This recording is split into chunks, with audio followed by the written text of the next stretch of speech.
What's going on? What's happening? Welcome to another episode of Real Money, Real Life. So, look, I want to go ahead and talk about something extremely important. All right, let's get right into it.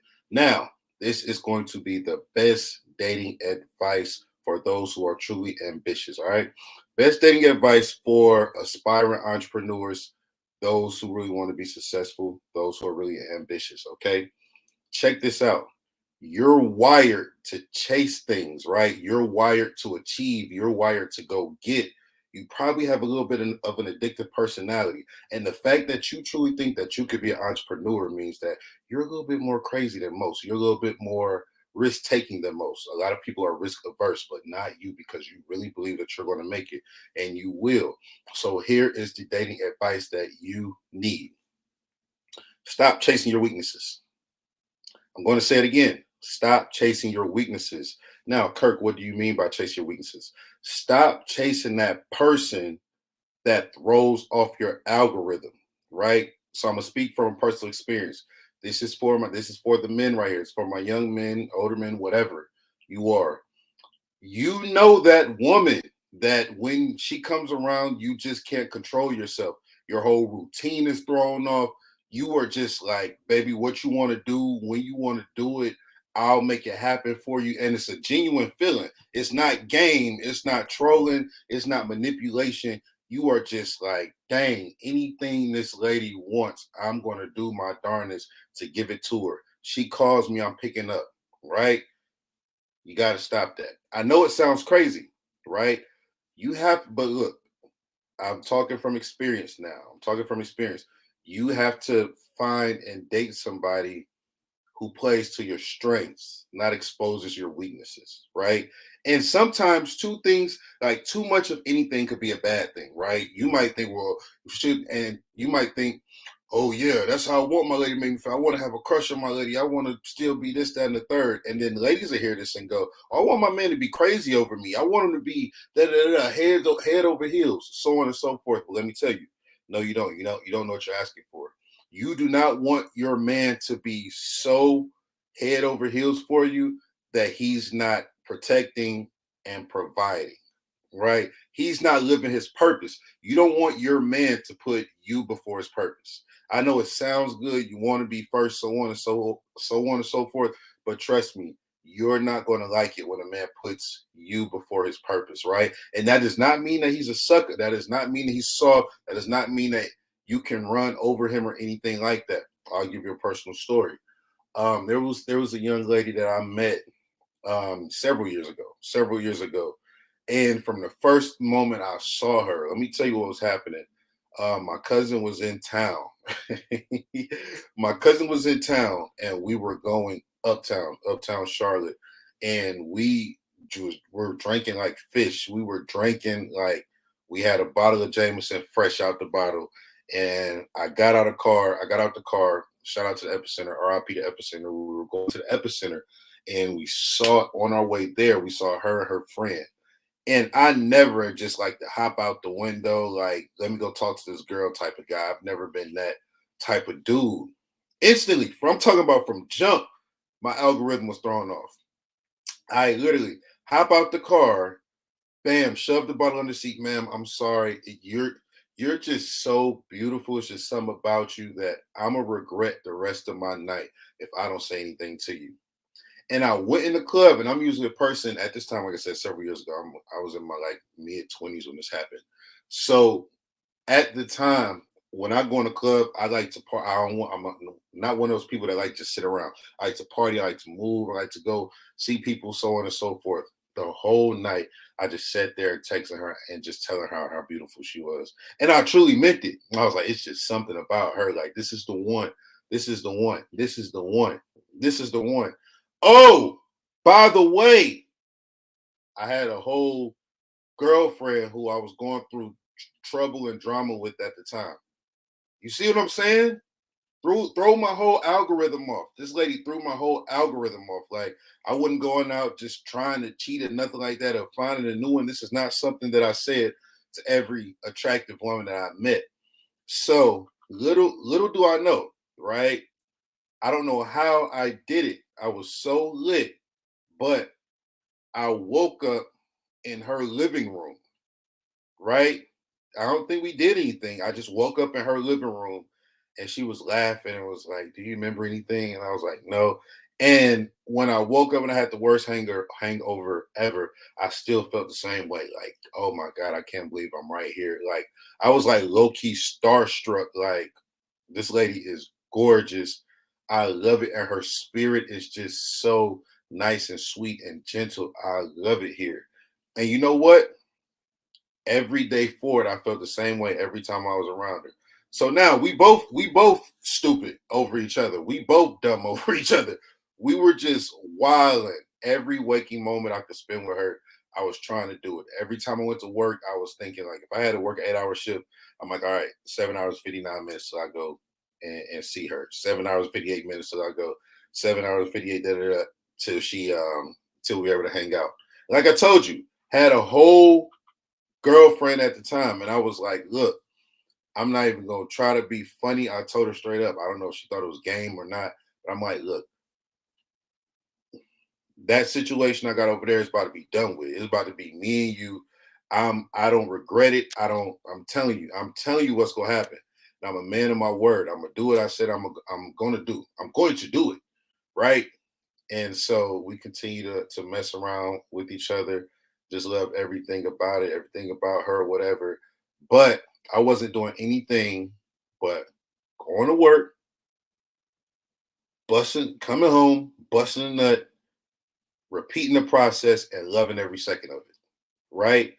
And what it did was handicap my priority because I'm not even thinking outside of that. And the crazy thing was we were both entrepreneurs. Even though I was working at the time, I wasn't a full-time entrepreneur just yet.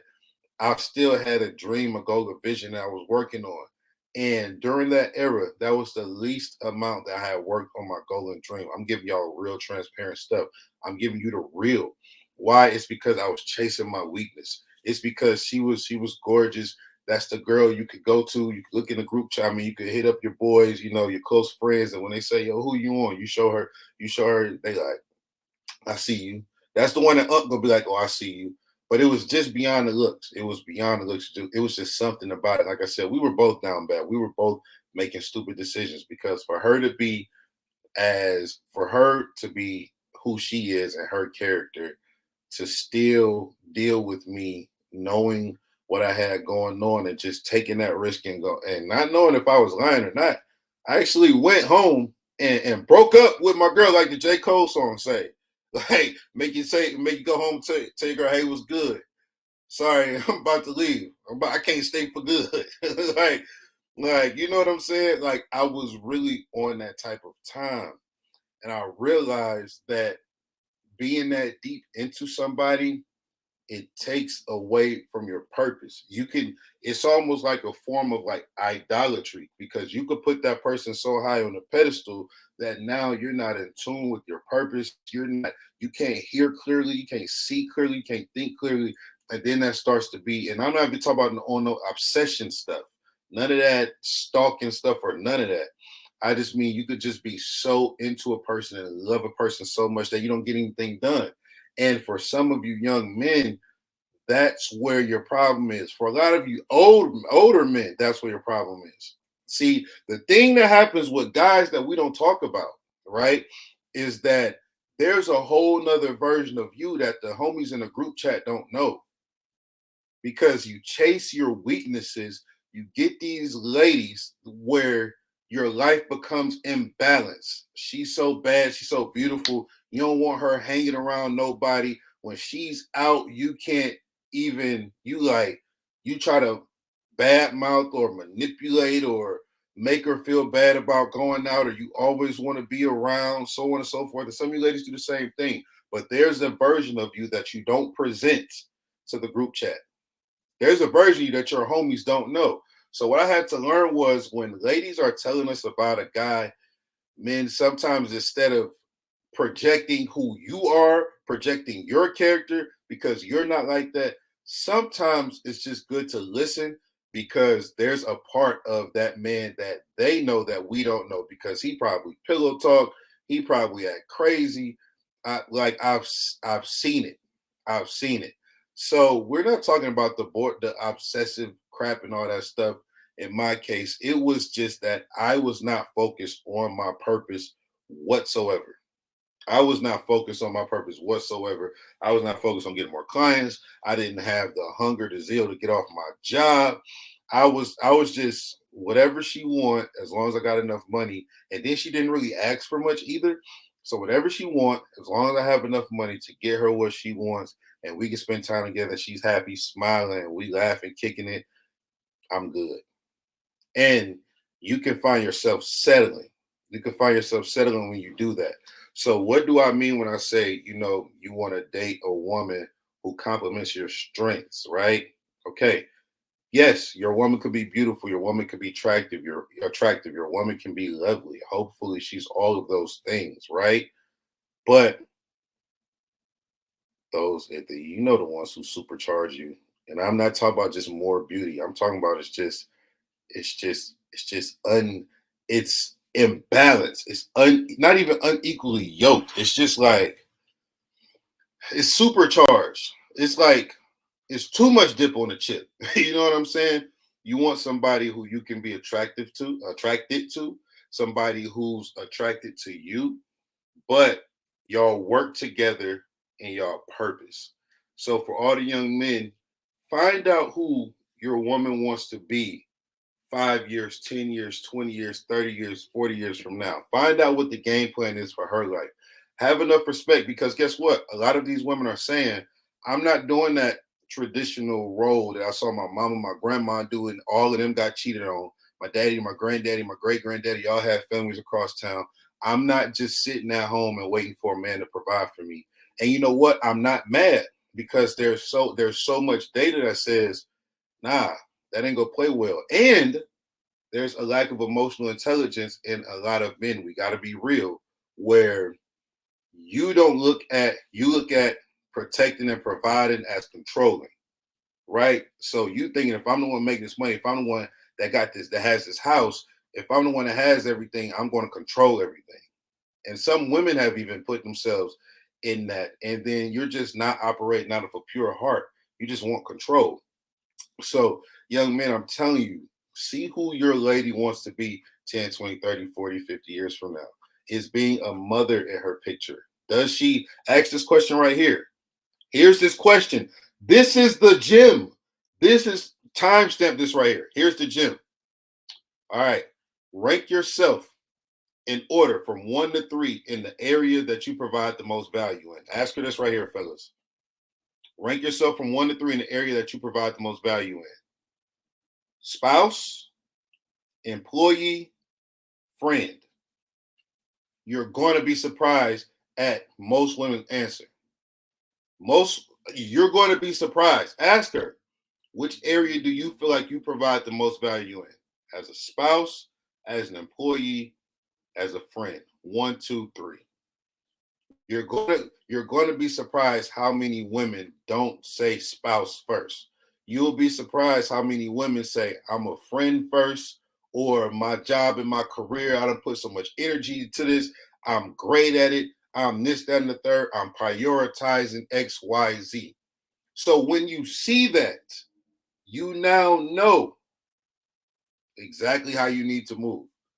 No matter how beautiful she is, no matter how that thing jiggle when she walk, no matter what, you now have the wisdom to know how you need to move. The question is, do you have the strength to follow up on the research that you've got now, the data that you've collected, right? So if you want to be successful, if you truly want to walk in your purpose, find somebody who's guess what? They want to add the most value as a spouse, right? They understand friendship, they understand the job, they understand that balance. And guess what? They're going to help you stay balanced as well.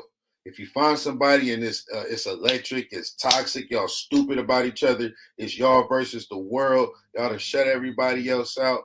Your friends say you tripping, her friends say she tripping, you don't hang out with me no more. All of that stuff, that's too much. You're not going to get a lot done outside of the bedroom. You're gonna have some beautiful children. People gonna say hello, But that business that you were supposed to start, that young person that you were supposed to hire, that young person that you were supposed to mentor, that community that you were supposed to empower, none of that is getting done because you chose the magnetic attraction, right? You chose the magnetic attraction over all of that. But get you somebody who plays your strength, who's going to allow you to do what? Operate in your purpose, understand their role, and be faithful. Like, if y'all sign up for monogamy, just do the monogamous thing the right way. Because I tell you right here, it ain't much out there. And this is coming from somebody who I done been out there. I done been out there. But don't have a good woman at home and think that you're missing out something because your homies in the streets or your homies are acting like the club is more lit than what it really is. Ain't nobody doing nothing but puffing on stale hookah. Ain't nobody doing nothing but sitting around acting like they're having the most fun. Ain't nobody doing nothing but looking awkward and then pulling out their phone when somebody else comes around and make it like, hey, we lit, hey, we live. Trust me. Trust me, I've seen it. I've been out there. So if you got a good woman at home, build with them. Ladies, if you got a good man at home, don't stress them, build with them. And also learn to give that man some time to himself so that he can recharge, he can recuperate, he can be the best for you, for y'all family, if that's what you're into. But don't crowd them. Don't want to do everything with them. Don't try to plan something every weekend. That's the one thing that I despise as an entrepreneur now is like because I know how that Monday through Friday schedule is, especially when I was out when I was out working. Whew. So every Friday, I didn't care what the weather was. I was always trying to do something because I know I only got Friday and Sunday for myself. And I'm gonna have to go back to work as soon as Sunday is over with. So Friday I'm doing something. Saturday I'm recovering. I'm lit, but I'm still doing something. Pop me a ibuprofen, 800 of them 800 milligrams, and I'm drinking again. And then Sunday I'm recovering, getting ready for work on Monday. For a lot of you ladies, you find a man that you really like, and you trying to plan something every weekend. You don't give him no time with his friends, with his boys, with his nothing. You like, hey babe, I saw this restaurant. Hey babe, I saw this trip. Hey babe, I want to da da da da. And if you know you have a good man who's faithful to you, number one, who's doing everything in his power to protect and provide, and number two, even if what he's doing now isn't his end goal, you see him putting in the work, you see him putting in the time, the energy, and getting the education and information to go further, and you see those actual steps, you have a good guy. You have a good man, especially if he's loyal to you, you're good. So allow him time to just away from you. It's going to make him appreciate you more. It's going to make him appreciate your presence more because you don't want to be the guy who's like, yeah, my girl. I'm telling you, because that's what he do when he's not around you. When the homie's like, man, what's up? Or people like, what's up? He my girl, she got this. My girl, my girl. And these ain't no Judas friends. These are like his friends. These are his boys. These are people who are putting him on moves, who are putting him on plans. And if every weekend you try to beat everybody to the punch by mentioning something on Tuesday, that gets old real fast, right? It'll get stale real fast, right? And then it could stifle him. So you never just give your man space, talk, communicate, collaborate, right? And the reason I'm talking about dating because to me, I feel like in this world you need multiple streams of revenue. In this world you need multiple streams of revenue, and the most simplistic way to get it outside of learning a new skill is dating and living in a household where both of you are bringing in income. Because look, now if both of you are bringing in some sort of income, both of you don't even have to be working a job. Somebody could be doing their business and the other person could be working a job where they carry the insurance and all of that good stuff. That's a whole nother topic we're going to talk about, right? But when we bring back the family, right? Two people, two healthy adults are bringing in income. Now I have to spend less time, less energy, less effort, less focus on bringing in money from my normal job, right? I don't have as many resources going into bills as though it was just if it was just for myself. And now both of you all are doing that. So now when you meet and then you go, okay, hey, if either one of you has extracurricular interests, you want to start a business, now you have a partner in house, in home. If that is what you're on, if y'all are compatible, if y'all collaborate, if y'all communicate, if y'all understand each other's purposes. You see what I'm saying? Because when you get in that over driven relationship where it's just hot, hot, hot, sex, sex, sex, I want to be around you all day, movie, movie, sex, sex, out, out, travel, sex, sex here, this, that, and the third, right? You don't have time, you don't have energy to do nothing else. Your legs is linguini, your brain is fried. All right. You don't have time, energy, or effort to do nothing else but go home, go to work, and but look, get to a place, get with somebody where you can hit goals, where your household now has multiple streams.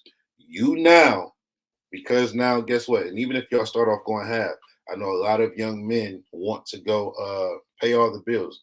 I'm one of those men who believe in like, hey, pay everything, but allow yourself to graduate there. So what I mean by that is don't just say, oh, I'm gonna pay all these bills because I'm the man, right? Start off paying half, get your credit right. Like if this is your mate, you see what I'm saying? This is the gym. If this is your mate, they're gonna understand. So look, they're gonna want you right for the long run. They're gonna want you optimized to work and serve in your purpose, not just to serve their interests, to say that, oh, my man pay all the bills. You see what I'm saying? Start off going half, right? Start off going half. This is in real life. I'm not talking about all the everybody don't work at a bank, make six figures, everybody ain't a doctor, everybody ain't a lawyer, whatever. I'm talking about your real life. You done made the stupid decisions. You got the credit cards, you did all that stuff, and now you in some type of little debt, right? Start off paying half. Now, once you get your credit clean, once you start paying back everything, now make it 60-40 your way. Also, during that time, go ahead and start learning how to invest. Go ahead and start learning how to trade because now you're missing income that you were used to having, right? And you want to replace that. Learn how to invest, learn how the market works. I'm being unapologetic about that, all right? And join LYMG. It's a true safe haven to learn how investing works, how the market works, and how to invest year round, no matter what stage of the market you're in, consolidation, breakout, or a trend. We're gonna make money on all three phases, right? So you do that. Then you go, hey, 80-20. But here's the thing. Now you're truly operating in a leadership role because hey, we're going from 50-50, 60-40, 80-20, and you get there based off the landmarks where you are at personally and financially, right? So go 50-50, whatever, starting out 60-40 after you get your credit right, 80-20. But here's what you do. If this is your mate for the long run, hey, babe, now we're at 80-20. That extra money that you're saving, let's talk about what we're going to do with that. We can't just spend that all on tailfire bags. We can't just spend that all on whatever. Even if I'm making enough for us now, let's start thinking generationally, right? So if I'm paying for us now, can you afford to pay our children? Our grandchildren? Can you afford to put some money back? You don't have to be much. You don't have to be half or whatever. But just know you came from a situation to where you used to pay all the bills, young lady. Now you're paying half. Now you went to paying half the bills. All right. Then once you go 80-20, okay, now you have an even more. You have an extra 30%. What are we doing with that? Can we start getting ahead of the game and paying our children, putting money into our grandchildren account, even if we don't have it yet? Can we start investing in assets that's going to pay us dividends every month without touching it? And then guess what? Get that drip going. Dividend reinvestment program. Get that drip going. Get that drip going to where it reinvests the dividends for you and buys more. Buys more. We'll talk about that another one too. And then guess what? By the time you get to 100, 0, and you're paying all the bills, number one, it's not going to take that long. right? Number two, you have clean credit, right? You're optimized to now pay all the bills, and you've learned a new skill that's bringing in you a steady stream of income. And now money is being directed not only to your present but your future with your lady. All right. So you can't do that if y'all trying to go to Dubai and hump each other's brains out before y'all ready. And neither one of y'all credit score like that, but you're just trying to keep up with the Joneses on Facebook, on Instagram, on TikTok, on all whatever social media is popping at the time that you watch this. You can't do that if it's so charged up that y'all can't see straight, right? That's not the move. And that's where a lot of people are. That's where a lot of young men are today. You're with the girl where you can't see straight with. You start turning it back on family. You stop talking to people. You start taking on this me against the world mentality. You start pillow talking about the business. You start talking about people that you would confide in because now you feel like I got somebody to confide in who allows me to be vulnerable. And in our reality, a lot of times when y'all do that, y'all put so much on the person. Y'all put so much in their brain that they really don't want to know. Like, dang, I just saw you talking. I thought he was your brother. I thought he was the homie, but you didn't told me about this, that, and the third. So now I gotta act awkward when I'm around him because I remember what you said about him. You was pillow talking. You were in your feelings, and you said this, but now y'all cool again. You see what I'm saying? Like breaking all type of. Oh gosh, I could go on, but that's as real as you gonna hear. In 2023, right now, that's as real as you're gonna hear, and beyond. That's as real as you're gonna hear. A lot of people are like that. You get that mate, you start wilding, you start turning your back, and you act like you don't need nobody else. You don't need anybody else. Nobody needs you to need them. Nobody really wants you to need them, right? Nobody really wants you to need them. Not any well functioning adult, but it's that supercharged relationship. You don't be thinking right. All right. So take this time, recalibrate, share this with somebody who needs it. Like, subscribe, share, comment. Have you ever found yourself in a supercharged situation and you just lost like all of your energy went into that person, all of your ambition, your everything, it just went into that person. Talk to me. Let's talk. Let's talk. Let's talk. I'm interactive. I'm on here. I'm not just a account where you're just gonna sit there and be talking to yourself. All right, let's chop it up. Let's be social. Love y'all. Let's get it. This is gonna help you. I guarantee it. I know it is. And you're gonna find time to do that course. You're gonna find time to start that business. You're gonna find time to follow through on the things that you said you're gonna do when you're actually trying to impress whoever it is that you're trying to impress. All right. Love y'all. Let's get it. Take your leap.